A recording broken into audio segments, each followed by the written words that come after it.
बहुत समय पहले नितेश नामक एक आदमी एक छोटी सी गांव में रहता था। वो एक बहुत ही नेक और ईमानदार आदमी था। वो छोटी उम्र से ही अपने पिता की तरह मटके में कुल्फियां बना के उसके बाद उन पे रंगीले बर्फ भर के उन्हें बेचता था। कुल्फी कुल्फी, मलाई कुल्फी, पिस्ता कुल्फी, बादाम कुल्फी, रोज कुल्फी, ले लो भाई ले लो, घर पे बनाए हुए ताजा कुल्फी, सिर्फ 5 रुपए में आपके मनपसंद कुल्फी।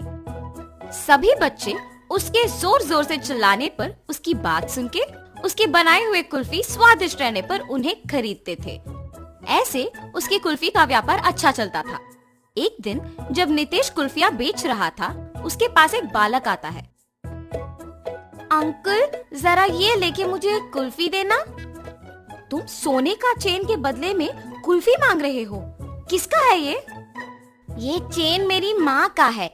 उन्होंने मुझे कुल्फी खरीदने के लिए पैसे नहीं दिए, इसीलिए मैंने उनको बताए बिना ये चेन लेके आया हूँ। ये लेके मुझे कुल्फी दे दो। तुम्हारे माँ को बताए बिना ऐसे इतनी महंगी चेन लाना गलत है ना बेटा, ऐसे नहीं करते। ये चेन अपने माँ को वापस कर दो। मुझे तभी पैसे दो जब तुम्हारे पास है। ऐसे कह के उस बच्चे को कुल्फी देके वहाँ से चला जाता है। मगर जब वो कुल्फी खाते हुए चल रहा था, उसे एक और कुल्फी बेचने वाला दिख जाता है और वो सोचता है, अगर मैं इस अंकल को भी ऐसे ही सोने का चेन दूंगा तो वो पहले अंकल की तरह मना करके मुझे मुफ्त की कुल्फी दे देंगे और मैं 2 कुल्फियां खा सकता हूँ। ये ऐसे सोचकर उसके हाथ में रहे कुल्फी को जल्दी से खत्म करके उस दूसरे आदमी के पास जाता है। अंकल अंकल, ये चेन लेके मुझे एक कुल्फी दीजिए ना। ठीक है बेटा, 1 कुल्फी क्या 2 लेके खाओ। ऐसे कह के बबलू के पास से वो चेन लेके उसे 2 कुल्फियां दे के वहाँ से चला जाता है।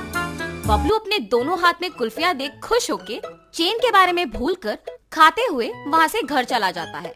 इतने में बबलू की माँ सोने का चेन ना दिखने पर घर पूरा ढूंढती है और तभी बबलू घर आता है। बबलू, क्या तुमने मेरा सोने का चेन देखा है बेटा? यहीं पे रखा था। अरे रे, 2 कुल्फियां मिलने की खुशी में मैं तो चेन के बारे में भूल गया ना। अब अगर मैं माँ को ये बताऊंगा तो मुझे पक्का डांटेगी। अब मैं माँ से क्या कहूँगा? ऐसे वो मन में सोचता है। क्या हुआ बबलू, मेरे सवाल का जवाब दिए बिना क्या सोच रहे हो? कुछ नहीं माँ, मैंने नहीं देखा। हाँ, ठीक है, तुम भी मेरे साथ चेन ढूंढो। शायद मैं यही कहीं भूल गई। वो बहुत महंगा है बेटा। ठीक है माँ।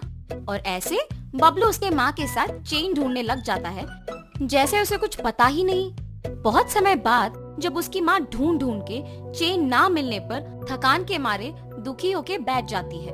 बबलू उसके माँ को दुखी देख सोचता है, उस चेन के खो जाने पर ही माँ दुखी है। मैं माँ को दुखी नहीं देख सकता।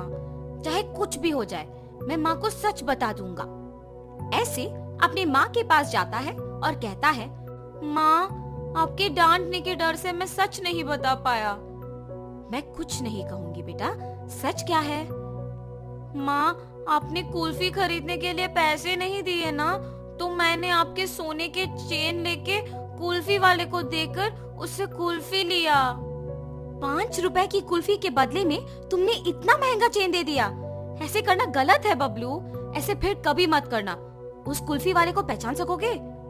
हाँ माँ, पहचान पाऊंगा।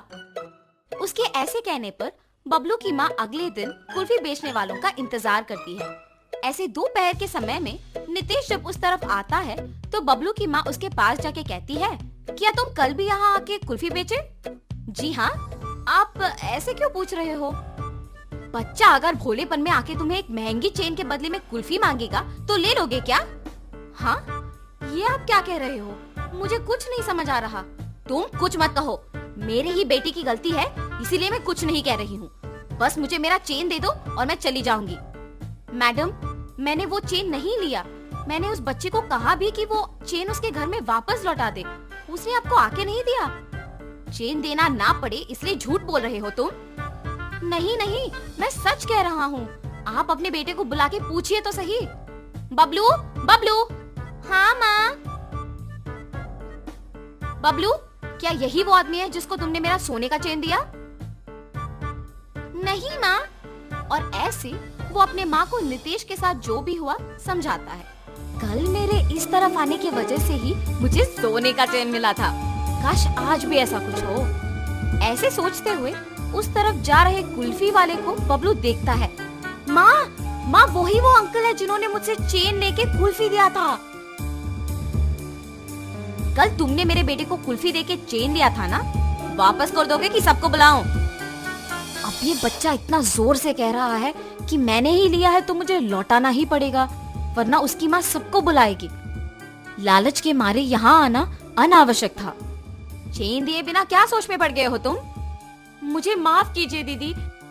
ऐसे वो आदमी उसका गलती मानकर उसके पास के सोने का चेन बबलू के माँ को दे देता है। बच्चे मासूमियत में अगर आके महंगे चेन के बदले में अगर कुल्फी मांगे तो क्या दे दोगे? उन्हें इतना भी नहीं बताओगे कि वो गलत है? उस कुल्फी वाले ने ऐसे ही लालच के बिना मेरे बच्चे को गलती करने से रोका था। आइंदा ऐसे कभी मत करना, इस आदमी से सीखो। मुझे माफ कीजिए भाई साहब, मैंने आपकी गलती के बिना आपको निंदित किया। कोई बात नहीं जी, मुझे बस खुशी है कि आपको आपकी चेन मिल गई। बेटा ऐसे कभी मत करना। मैंने सोचा कि वो अंकल भी आपकी ही तरह चेन लौटा देंगे। सब लोग एक जैसे नहीं होते बेटा, अच्छे लोग और बुरे लोग होते हैं। इसीलिए घर में अपने माँ बाप को बताए बिना कुछ नहीं करना चाहिए। आगे से ऐसे नहीं करूँगा अंकल। ऐसे कहकर खुशी से